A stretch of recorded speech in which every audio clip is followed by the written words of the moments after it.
नमस्कार, मी महाराष्ट्रीयन ऑनलाईन न्यूजच्या विशेष सत्रात आपलं स्वागत। खाण्यात एकसारखे पदार्थ येऊ लागले की तुमची जीभ तुमच्यावर रुसत असेलच ना।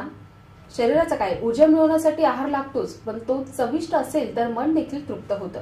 आहारात वेगळं पण नक्की कसं आणायचं आणि जेवणात काय बनवायचं हा प्रश्न पडतोच। आणि या समस्येवर मात करण्यासाठी आम्ही घेऊन आलो आहोत विविध पाककृतींचा अनोखा संग्रह, जो तुम्हाला आहारात नाविन्य आणण्यात मदत करेल। काही खास असल्यास पाहुण्यांना आपण घरी गोड पदार्थ बनवतो। आज आम्ही तुम्हाला खास गोड पदार्थांची कृती सांगणार आहोत। गाजराची खीर बनवण्यासाठी लागणारं साहित्य: 7 चांगली गाजरं, 3 कप दूध, 1 कप साखर, 1 चमचा तूप, 5-6 काजू, 3 वेलदोडे।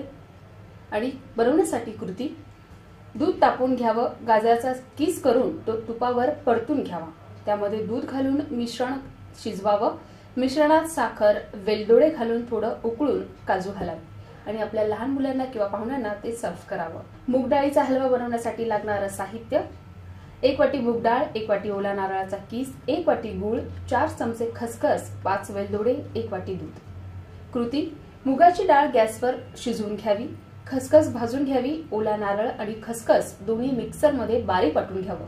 हे वाटलेले मिश्रण मूग डाळीवर घालून गूळ आणि वेलदोड्याची पावडर घालावी, 5 मिनिटे शिजवून दूध घालावे, 1 उकळी आल्यावर लगेच उतरावं।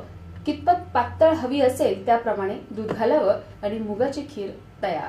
मूग डाळीचा हलवा बनवण्यासाठी लागणारं साहित्य: 2 वाट्या साखर, 2 वाट्या मुगाची डाळ, 2 वाट्या दूध, 2 वाट्या तूप, 8 वेलदोडे पावडर, काजू, बेदाणे, पिस्ते।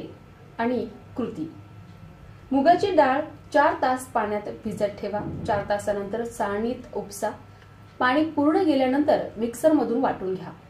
पाणी न घालता वेलदोड्यांची पूड करून घ्या, काजू उभे चिरून घ्या, बदाम पाण्यात भिजत घालून साल काढून उभे काप करा। कढईत तूप किंवा त्यावर वाटलेली मुगाची डाळ घालावी व तांबूस होईपर्यंत परतावी। तांबूस झाल्यावर बाजूला ठेवा। दूध साखर एकत्र करून उकळा व डाळीवर ओतून परत गॅसवर परता। गॅस मंद ठेवून सारखे परतत राहावे। वेलची पूड घाला व दूध पूर्ण आटल्यावर बदाम काजू घालून खाली उतरवा। हा पौष्टिक पण आहे, शिवाय पित्त कमी करतो। खवापुरी बनवण्यासाठी लागणारं साहित्य: 1.5 वाटी मैदा, पाऊण वाटी रवा, 1.5 वाटी खवा, 1.5 वाटी पिठी साखर, 2 चमचे वेलची पूड आणि तूप। कृती: रवा व मैदा एकत्र करून 2 चमचे मोहन घालून घट्ट भिजून तासभर झाकून ठेवावा। रवा मैदा चेचून घ्यावा, खवा परतून घेऊन त्यात पिठी साखर व वेलची पूड घालून चांगले मळावे। रवा मैद्याच्या लाट्या करून पातळ पुऱ्या लाटाव्या। एके वेळी 2 पुऱ्या लाटाव्या।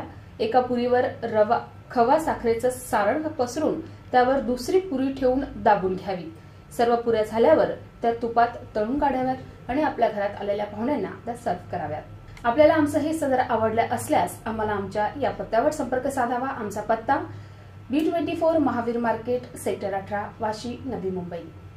उद्या पुन्हा भेटू विशेष सदरासोबत। तोपर्यंत धन्यवाद।